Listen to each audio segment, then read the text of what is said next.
This is my conventions analysis for my ancillary texts. So I'm going to start with the album photo that would be on the front of the album. And what I've done is I've tried to be conventional within the genre of music and also within the conventions that I've used in my video. So I've gone with the black and white because that's conventional with my video, and it creates continuity between them. And also for the genre of music that I'm creating, using the atmospheric kind of ghostly effects, calling the album unconscious and linking them together, that's quite conventional of the genre of music that this album is producing. A convention of an album cover is the main image, as it is what instantly grabs the audience.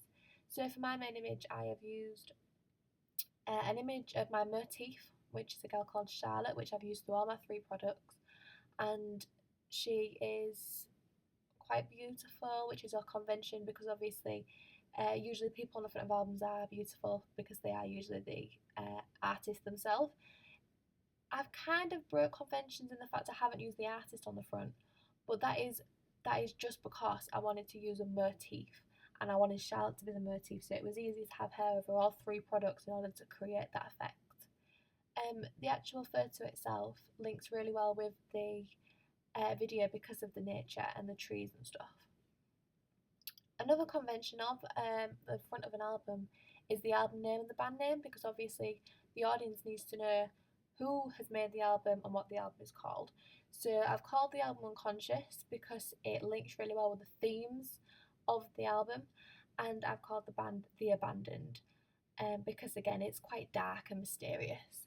So the fonts that I've used are quite conventional because they're very bold, they stand out, you can see them. I've used a slight glare effect over them so that they stand out against the background, and they also just work really well on the album and with the themes of the album. So they're not just only conventional on an album itself, but also with the genre of music and the other products that I've made. I'm now going to go to the back of the album. This is where you get to see the track list, all the other stuff that you don't see on the front because it's not needed on the front. So the photo that I've used for it is just a very basic photo of Charlotte, who is the motif in the woods. I've used the black and white again for continuity. Usually the back of an album does have a photo on, but it can be conventional to not have a photo as well, so it's kind of not that hard to break conventions with the back of an album photo. I've used disc 1 and disc 2, which are conventional because, well, they're conventional of an album that has 2 CDs, because obviously the audience needs to know what is on which CD. So it's very rare you would find an album that has 2 CDs inside of it that doesn't tell you what is on which disc. For the actual track listing itself, I've gone with a very conventional layout in terms of albums that I've researched. A lot of them went for this same layout, probably because it just looks good on the middle of the page. It's easy to read. It doesn't look as messy as some fonts and some layouts can. So this specific way I've laid it out I think is quite conventional, and also the fonts being quite bright and easy to read again is much like other albums that I have researched, but they also go with the themes of the video and the conventions of the genre.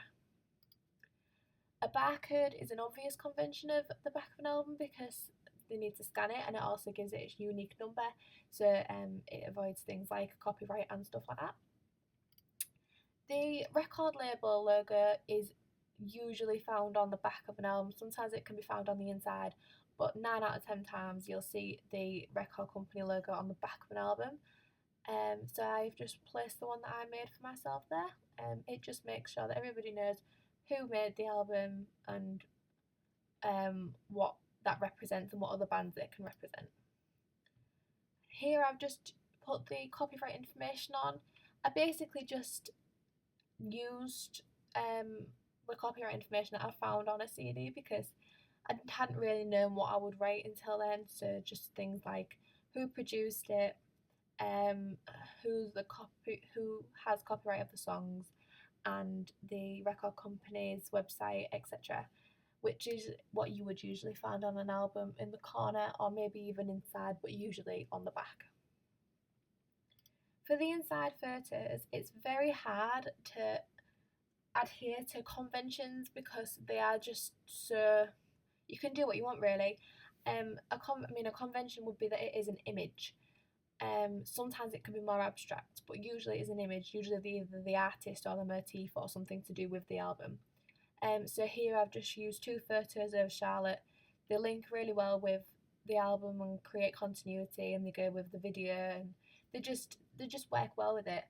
Sometimes a convention of an inside of a photo can be lyrics, so the band might place their lyrics on one of the inner photos, but sometimes that's also in the booklet, so it really doesn't matter. But as long as there is some kind of image and some kind of thing to look at inside, that's all that really matters. For the CDs, the first one, which is disc 1, is the CD. So a convention of a CD is mostly just to have a photo really. So the photo I've used is of pills because it goes with the theme. But it's again like the inner photos. It's hard to break or adhere to conventions in this case because there is such a wide range of different ones you can do. There's no specific convention that needs to be on it, apart from maybe either which disc it is, so the audience know what disc they're listening to, if there is more than one disc, and also maybe just the record company logo. And for the DVD, it would be the actual DVD symbol, to prove that it is a DVD and that it's licensed as a DVD. But also on the front there is usually around the side of the image, slightly curved around the CD, is copyright information again, just so that the audience knows that they cannot copy the DVD or the CD as it is illegal. Going on to my advertisement, the most striking and most important convention of an advertisement is the main image, because it is the thing that will instantly grab a reader or the audience or anybody who's viewing the product. That is the thing that grabs them instantly. So for my main image, I have used a quite striking photo of Charlotte, and she's doing quite a dark pose, I suppose, and she's got all the thought bubbles and all the speech bubbles around her. So, and that's definitely striking and eye-catching, which is conventional of an advert. Coming on to the name of the album and the band name, which is a convention, the colour scheme in particular amplifies this. So, and I've used the same fonts that I've used on my other products to create continuity, but it needs to be there, and it needs to be big, so that straight away the audience can flick past the page and know who that band is and what their album is called, because it'll stick in their head. And that is the most important thing on the poster, as well as the photo, is making sure that the audience immediately interested and then know the band and the album, because that is exactly what it's promoting. So it's the image's job to catch the eye, and then it's the name and the band's job to promote the product straight away. Here I have put the day that the album comes out, which is almost as important as anything else on it, because it makes the audience aware of when it comes out and when they can buy it, because otherwise they may try and buy it that day and they won't be able to, and then they might give up, or they just won't know when to look, and then it'll make it very hard for them to know when they can buy it or whatever. This is similar to the shops where you can buy it. So here I've put available on iTunes, Apple Music, HMV, Spotify, and then I've also put an image of the album, because obviously the photo I've used on the advert isn't the same, so they need to be able to know what the album looks like so they know how to spot it. This is a convention, and it's something you see on a lot of adverts, because people want to know where they can buy it, because obviously some albums are only on specific sites. Like Kanye West just released an album and he only put it on Tidal, I think. So, obviously people think they can buy it on iTunes and they can't, they're going to give up again. So they need to know exactly where they can buy it so they don't get misled. This bit is the reviews of the album, which promote the album even further and give a reliable source. So this one's from Enemy and Kerrang, which are both institutions associated with the genre of music that I'm creating, and they both give it 4 stars and a positive review. So instantly an audience would know that this is an album that I'm gonna like if I like bands and artists associated with Enemy and Kerrang. This is conventional of an advert because it's an easy way for artists to promote their album without having to big it up themselves, and it also makes it more reliable, more interesting, and overall it just promotes it further. What I've done here is, because the music video that I've made is called Therapy, it's obvious that that would be a single from the album. So it would be the song that most people would recognise from the album. So by putting that song on the advert, people, even if they didn't know the band or the album name before this, they might see that, recognise the song from the fact it was a single, therefore probably a hit, and realise that this is the album that song was from, and if they enjoy that song, they're probably going to enjoy the album. So it promotes it further. It gives it an edge over other albums because people can instantly recognise that song and they'll know straight away whether they like the music or not. Obviously, I've used a red, white, and black colour scheme for this.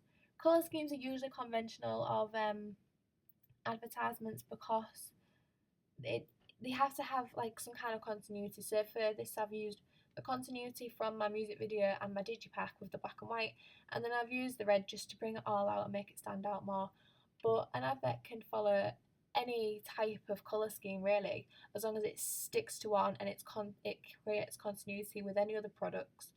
For example, if you released an album that was blue, you probably wouldn't have a red poster, you'd probably have a blue poster. It would just make more sense. So that is my conventions analysis of all of my products. And by looking into other products, and researching their conventions, it made it a lot easier to know what to put on my products. And if I didn't know the conventions, I would probably have made products that wouldn't have promoted the album, that wouldn't have grabbed people's eye in a shop. So this is really important, and the conventions are really important in making sure the audience wants your product.